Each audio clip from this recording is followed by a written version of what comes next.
Good afternoon, sir. Good afternoon, classmates. I am Crizel Joy Abalos from BE Ed 2C. I am 20 years old, born on July 10, 2002. I lived in Purok 7, Barangay 4, San Francisco, Agusan del Sur. I graduated my senior high school last since year 2020 to 2021 and currently studying at St. Francis Xavier College as Bachelor of Elementary Education student. The assigned topic that was given to me and I will going to discuss is all about teaching strategies for kinesthetic learners. Before we proceed to our proper discussion, let's have first an activity. This activity is what we call scramble words. All you have to do is to arrange the letters according to the word that is asked. So I'll just give you 2 minutes to finish this one.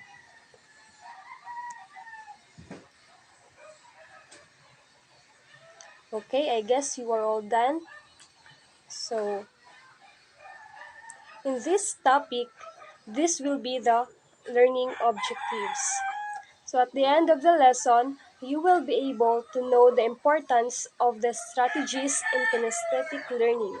Second, identify the different learning strategies that are helpful. The third one is develop learning strategies that are more effective for kinesthetic learners. Based from the picture, what will be your observation related to the topic?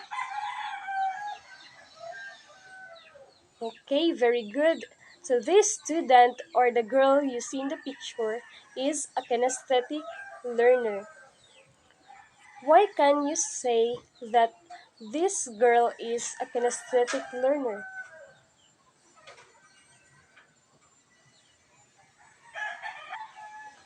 So based from the picture, we can say that it is a kinesthetic learner. It is because she learned by doing. So she struggled to learn from textbooks or someone else's experiences. So as you can see in the picture, there is a check in doing and there is a sign of X in reading because she is a kinesthetic learner, so she is learning by doing. By the way, what is kinesthetic learning? So, kinesthetic learning or tactile learning is a learning style in which learning takes place by the students carrying out physical activities rather than listening to a lecture or watching demonstrations. So, kinesthetic learning has a difference in visual and auditory learning. So, kinesthetic learning is more on physical activities, wherein visual is more on watching demonstrations or more on lectures. So, kinesthetic learning is one of Neil D. Fleming's model of learning in which the kinesthetic learner process information best when they physically engage during the learning process. So, pag traditional lecture-based gyud atong sundon, lisod kayo siya itudlo para sa mga kinesthetic learner and need gyud sab siya og time before makasabot ang learners. So it is because their body does not make connection that they are doing something if maminaw ra sila nga walay movement na hitabo. So lisod gid ni siya i-handle ng mga learners kay kibali nag-discuss na ka, then through their brains, though their brains are engaged, but their bodies are not. So maglisod gyud sila og process sa information if walay movement nga na involved. So there are a lot of teaching strategies in which you can use to teach this kind of learners. So first is these are the teaching strategies for kinesthetic learners. So you should allow kinesthetic learners to stand, bounce their legs, or doodle during lecture. So when you are going to teach this kind of learners, you must allow the student to do movements because that is where they are comfortable to understand your lesson. Also, kita na maestra, pasagdan na nato og makasabot ta nganong sige siya tindog-tindog, then pasagdan rasab nato ang learner nga magsulat-sulat while ga-discuss ka kay that is her or his way of learning. So through movement, maka-learn sila. So next is offer various methods of instructions. So when you are discussing to this kind of learners, don't just discuss all the time kay naay possibility nga ma-board sila. Kini nga mga learners is naara ni sila short span nga attention. So kibali naminaw sila sa imo karon. Then taod-taod maglihok-lihok na sila. So you as a teacher much better na magamit sab ka og mga different methods of instructions like paired readings, group work, experiment, role plays, etc. Kay through that malingaw sila og dili sila ma-bored at the same time maka-learn sila sa ilang gibuhat. Maka-learn sila in their own. So next is ask your kinesthetic learners to complete relevant tasks during the lecture. So pag mag-discuss sab ka, imo sab ning himuon nga strategy para makasabot ang gyud ang mga estudyante sa imo. Imo silang pasulaton or take notes sila sa imong discussion para dili sila ma-bored din na sila lingaw and maminaw sab sila sa imo during discussion. Kay mao man gyud ni sila nga mga learners, they are into movement man gyud, they are into physical activities nga na sila buhaton para dali ra lang pag-process sa information. So next is allow kinesthetic learners to perform movement task before and after lectures. So before ka magtudlo sa ila, for example ani is kanang before ka magtudlo, imo sa silang ipa-arrange nimo ang mga bangko.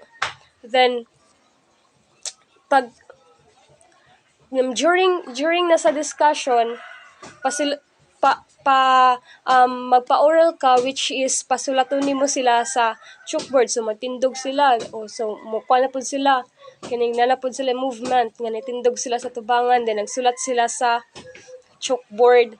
Then sa lecture magpa-quiz up ka. So through this strategy, there is movement nga nahitabo. So this kind of learner, dali ra gyud sila makasabot kay naglihok man sila. So pwede ka magpa-experiment sa ila nga sila ray naghimo gyud kay through that maka-learn sila in their own way. Kay mao man ilahang mga strength nila nga maglihok-lihok sila while learning kay dali ra man sila ma-bored if mag-lecture ra ka, unlike sa visual nga more on lecture gid siya. So next is if you feel the kinesthetic learners sleeping from you in class, pause the lecture and have the whole class to do something energetic. So kini pag during sa imong discussion, pag na-feel nimo nga wala na gana maminaw ang mga estudyante sa imo, kay dali ra man ma-board ang mga kinesthetic learners. So undangan sa nimo ang discussion and magpabuhat ka sa ila og mga something energetic like marching, stretching, or switching desk. Kay mo man gyud na ilang mo na ilang prefer, comfortable sila maka-learn ana nga mga butang. So last one is keep your lectures short and sweet. So lastly, if you will be going to discuss to this kind of learners, make sure that it is brief and concise.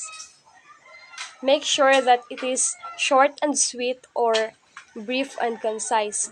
Mag-discuss ra kagamay, then maghuna-huna kag through discussion, maghuna-huna kag mga activities nga imong ipabuhat sa mga learners para ma-active sila and kining maminaw gyud sila and maka-learn sila. Kay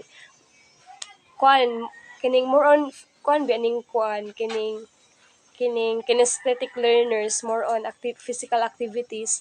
So maguna-una kag mga activities which is ma-engage sila para pod dali ra ang process sa information nga masulod sa ilang mga utok. So dali ra sila maka-learn through actions. So additional, um, during mga exam naay best ug worst test type sa mga kinesthetic learners. So mas best sa ila ang short definition, fill-ins, and multiple choice. Then mas worst sab sa ila nga test type is kining mga long essays og tests. So we should always remember that kinesthetic learners learn best by touching and doing. So that's all for today, and thank you and God bless.